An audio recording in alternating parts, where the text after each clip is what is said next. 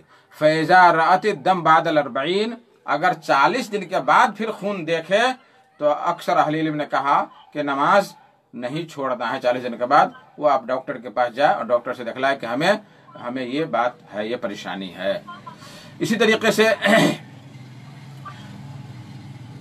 طریقے سے حیض کا جو مسئلہ ہے وہی نفاس کا بھی مسئلہ ہے۔ شیخ البانی رحمۃ اللہ علیہ فرماتے ہیں کہ وقد وقع الاجماع من العلماء على ان النفاس كالحيض في جميع ما يحرم ويحل ويكره ويندب، الثمر المستطاب في فقه السنة والکتاب، جلد 1 صفحہ 24، کہتے ہیں کہ نفاس اور حیض کا ایک ہی حکم ہے، حلال کرنے میں، حرام کرنے میں، مکروہ ہونے میں، مندوب ہونے میں۔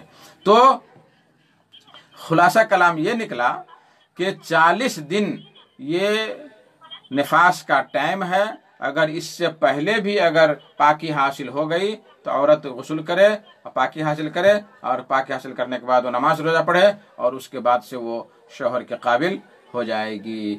اللہ اعلم بالصواب۔ محبوب صاحب پھر لکھتے ہیں کہ جزاک اللہ خیرن شیخ صاحب، اللہ پاک آپ کے علم میں اور زیادہ برکت دے، آمین آمین یا رب العالمین۔ آپ لوگ بھی جہاں بھی ہیں، آپ لوگوں کو بھی اللہ صحیح سلامت رکھے، خوش رکھے، خوش و خرم رکھے۔ وقت میرے پاس بہت کم ہے، اور یہ پروگرام آپ junk Nandini FM 95.5 mega hertz پر سن رہے ہیں، جنک پور دھام دھنوشا نیپال سے، اور میرا نمبر کھل گیا ہے 041 590 239، اس پر آپ سوال کر کے آپ جوابات حاصل کر سکتے ہیں۔ تیسرا سوال جو واٹس ایپ سے آیا ہوا ہے، جمعہ کی 1 رکعت قضا کی صورت میں 4 رکعت پڑھیں گے یا پھر 2؟ عین الحق انصاری سنسری۔ ہیلو، وعلیکم السلام ورحمۃ اللہ، کون بھائی کہاں سے؟ چکر سے، جی فرمائیے، کیا نام ہے آپ کا؟ جی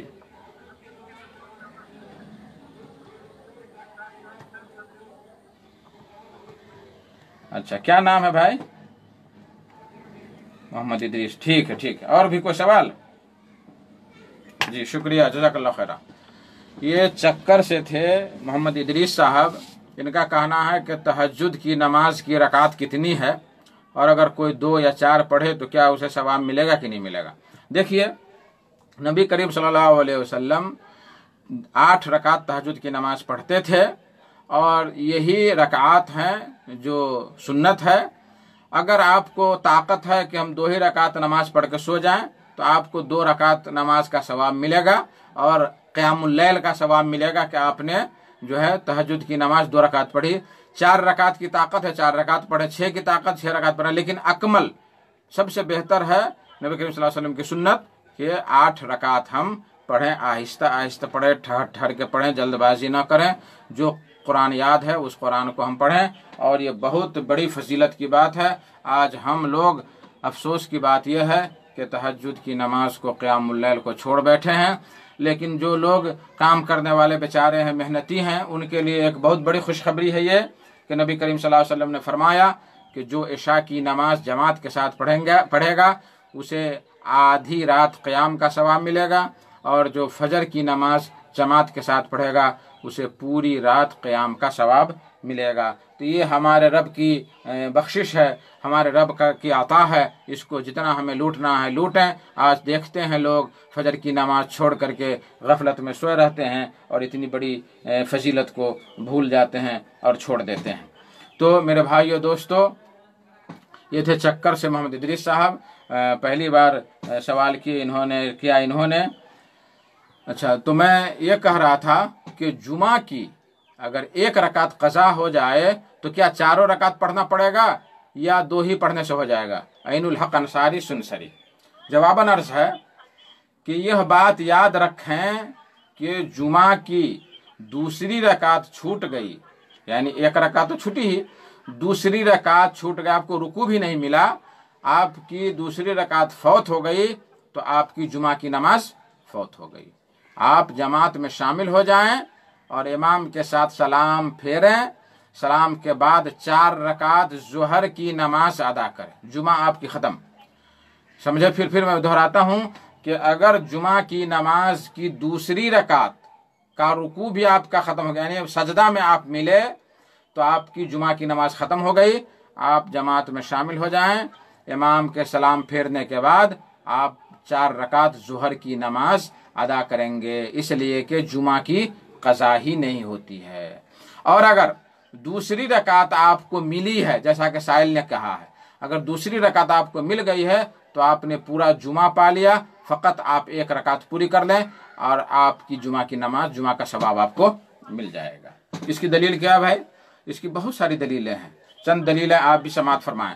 عبداللہ بن عمر صلی اللہ تعالیٰ عنہ فرماتے ہیں کہ نبی صلی اللہ علیہ وسلم نے فرمایا کہ من ادرک رکعۃ من الجمعہ او غیرہا فقد تمت صلاتہ، جس نے جمعہ میں 1 رکعت پکڑا، 1 رکعت ملی اس کو، یا جمعہ کلا دوسری نماز میں، تو اس کی نماز پوری ہو گئی۔ سنن نسائی حدیث نمبر 557، اور شیخ البانی نے اس کو صحیح قرار دیا ہے، شیخ البانی نے اس کو صحیح قرار دیا۔ دوسری دلیل ابو ہریرہ رضی اللہ تعالیٰ عنہ کی روایت ہے کہ نبی صلی اللہ علیہ وسلم نے فرمایا من ادرک رکعۃ من الجمعہ فلیصلی الیہا اخری ومن فاتتہ الرکعتان فلیصلی 4، کہ جمعہ کی 1 رکعت کسی کو اگر ملی ہے تو اس کو چاہیے کہ دوسری رکعت ملا کر کے جمعہ پورا کر لے، اور کسی کو دونوں ہی رکعت فوت ہو گئی فلیصلی 4، تو اس کو 4 رکعت پڑھنی پڑے گی۔ یہ حدیث کہاں ہے؟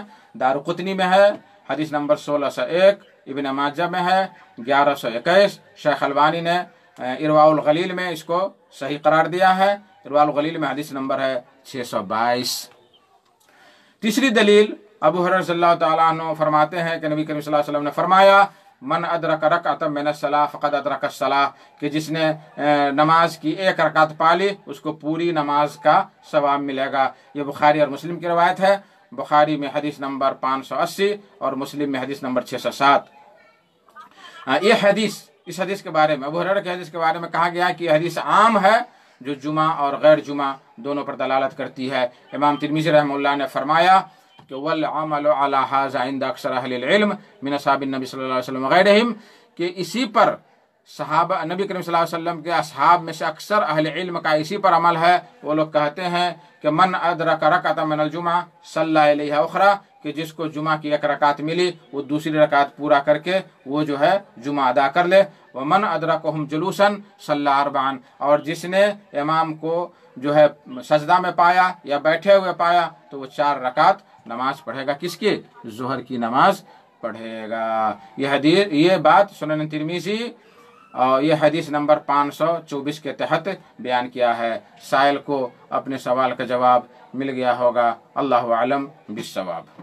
میرے محترم ساتھیو، دوستو، میرا وقت ختم ہو گیا ہے، لیکن میں چاہتا ہوں ٹیکنیشین صاحب تھوڑا اور وقت دیں اور میں ایک سوال کا جواب میں دے دوں، پھر انشاءاللہ تبارک و تعالی اگلے ہفتہ ملاقات ہوگی، اور انشاءاللہ تبارک و تعالی وہاں ہم آپ کے پھر سوالات کے جواب دیں گے۔ کیا ہے؟ مرنے والے کے گھر میں کھانا کیسا ہے، جبکہ میت کو اسی دن دفن بھی کرنا ہے، جبکہ دیگر جگہوں میں آس پاس کے لوگ کھانا کھلاتے دیکھا گیا ہے۔ ارباز منصوری، چندر نگاہ پور، قطر۔ جواباً عرض ہے کہ سنت کا طریقہ یہ ہے کہ میت کے گھر والوں کے لیے اڑوس پڑوس کے لوگ کھانا بنا کر بھیجیں، کیونکہ ان پر مصیبت آئی ہے جس کی وجہ سے وہ لوگ کھانا نہیں بنا سکے ہیں۔ یہ سنت ہے۔ دلیل کیا ہے اس کی؟ عبداللہ بن جعفر رضی اللہ تعالیٰ عنہ کہتے ہیں کہ لما جاء نعی جعفر قال رسول اللہ صلی اللہ علیہ وسلم اصنعوا لآل جعفر طعاما، کہ جب جعفر کی شہادت کی خبر آئی مدینہ تو نبی صلی اللہ علیہ وسلم فرمایا، اپنے گھر والوں کو کہا کہ اصنعوا لآل جعفر طعاما، جعفر کے گھر والوں کے لیے کھانا تم بناؤ، فقد اتاہم ما یشغلہم او امر یشغلہم، کہ ان کے پاس ایسی مصیبت آئی ہے کہ ان کو کھانا بنانے سے دور کر دیا ہے، تو تم لوگ کھانا بنا کر کے بھیجو۔ یہ حدیث ابن ماجہ حدیث نمبر 1610، ابو داؤد حدیث نمبر 3132۔ شیخ البانی نے اس حدیث کو حسن قرار دیا۔ لیکن یہ کہ لیکن میت کے گھر کھانا کھائے تو یہ کام زمانہ جاہلیت میں ہوتا تھا اور یہ کام صحابہ کرام نے نیاحہ میں شمار کیا ہے۔ اس کی دلیل کیا ہے؟ جریر بن عبداللہ البجلی رضی اللہ تعالیٰ عنہ کہتے ہیں کننا نعد الاجتماع الى اہل المیت وصنیعۃ الطعام بعد دفنہ من النیاحہ، کہ ہم لوگ میت کے گھر، اہل میت کے گھر اکٹھا ہونے کو اور کھانا بنانے کو، دفن کے بعد کھانا بنانے کو، یہ ہم لوگ نیاحہ میں سے یعنی زمانہ جاہلیت کے اعمال میں سے شمار کیا کرتے تھے۔ صحابہ کرام اس کو زمانہ جاہلیت کے کاموں میں شمار کرتے تھے۔ یہ حدیث کہاں آپ کو؟ مسند احمد حدیث نمبر 6905، اس کی سند صحیح ہے۔ یہاں اب میں ایک بات گزارش کر رہا ہوں سننے والوں سے، یہاں مہمانوں سے گزارش ہے کہ کفن دفن کے بعد فوراً جو ہے بویا بستر گول کریں، فوراً رخصت ہو جائیں اور میت کے گھر والوں پر بوجھ نہ بنے۔ ہاں البتہ اگر مہمان دور کے ہوں اور واپسی مشکل ہو تو بہتر ہے کہ اڑوس پڑوس کے لوگ ان لوگوں کے لیے کھانا بنا کر میت کے گھر بھجوا دیں، یا چند آدمی، 5 آدمی 7 آدمی اڑوس پڑوس کے لوگ لے جائیں اور اپنے گھر میں بلا تکلف، یہ نہیں کہ خصی ذبح کرنا پڑے گا یا مرغ مسلم ہی نہیں، جو عام کھانا ہے وہ کھلائیں، یہی طریقہ بہتر ہے۔ اور اگر پھر بھی یہ کرنے کے بعد بھی کچھ مہمان باقی رہ جائیں یا پڑوس کے لوگ کوئی اہتمام نہ کریں تو اس حال میں گھر والے صرف مہمان نوازی کی نیت سے، کس کی نیت سے؟ مہمان نوازی کی نیت سے ان کو کھانا بنا کر کھلا سکتے ہیں، میت کی وجہ سے نہیں کہ مرا ہے تبھی کھلا رہے، نہیں، بلکہ مہمان نوازی کی نیت سے۔ اس حدیث پر عمل کرتے ہوئے حدیث میں ہے کہ نبی صلی اللہ علیہ وسلم نے فرمایا کہ من کان یؤمن باللہ والیوم الاخر فلیکرم ضیفہ، کہ جو اللہ اس کے رسول جو اللہ اور آخرت کے دن پر ایمان رکھتا ہے اس کو چاہیے کہ اپنے مہمان کی عزت و تکریم کرے۔ یہ بخاری حدیث نمبر 618، مسلم حدیث نمبر 47۔ میرے محترم ساتھیوں، لیکن آج کل بہت ساری جگہوں پر دیکھا گیا ہے کہ لوگ پیسے جمع کر کے کرائے پر باورچی کو بلاتے ہیں، پھر اہتمام کے ساتھ مرغ مسلم کا ڈیگ بنتا ہے اور دفن کے بعد خوب ناک تک ٹھکا کر کے کھاتے ہیں۔ میری نظر میں ایسا کرنا بہتر نہیں ہے، بلکہ سنت کا طریقہ یہی ہے کہ پڑوس والے کھانا بنوا کر میت کے گھر بھجوا دیں۔ اللہ عالم بالصواب۔ میں بھی ایک میت میں گیا تھا تو وہاں بہت اصرار کیا کہ کھانا بنا ہوا کھانا کھا کے جائیے، لیکن میرا دل گوارا نہیں کیا کہ اس دیگ کا کھانا میں کھاؤں۔ اللہ تبارک و تعالیٰ سے دعا ہے، سوالات اور بھی بہت سارے باقی رہ گئے ہیں، انشاءاللہ تبارک و تعالیٰ جو بھائی بھیجے ہیں مایوس نہ ہوں، انشاءاللہ ان کے سوالات کے جوابات اگلے ہفتہ دیے جائیں گے۔ اللہ تبارک و تعالیٰ سے دعا ہے کہ اللہ تعالیٰ ہم نے جو یہ محنت کی ہے، ہمارے جو بھائی محنت کر کے سوالات بھیجے ہیں، جو سوالات جو کال کیے ہیں، اللہ تبارک و تعالیٰ ان پر رحم فرما، اس محنت کو قبول فرما، اور اس کے بدلے، اس کے صدقے میں، اس نیک کام کے صدقے میں جو بلا اور مصیبت ہم مسلمانوں پر آئی ہوئی ہے اس مصیبت کو تو ٹال دے۔ اور اللہ جب تک ہمیں دنیا میں رکھ، اسلام پر قائم رکھ، قرآن اور حدیث پر عمل کرتے ہوئے زندہ رکھ، اور جب خاتمہ ہو تو زبان سے لا الہ الا اللہ محمد رسول اللہ نکلے۔ وآخر الدعوانا ان الحمد للہ رب العالمین، وصلی اللہ تعالی علی النبی وسلم، والسلام علیکم ورحمۃ اللہ وبرکاتہ۔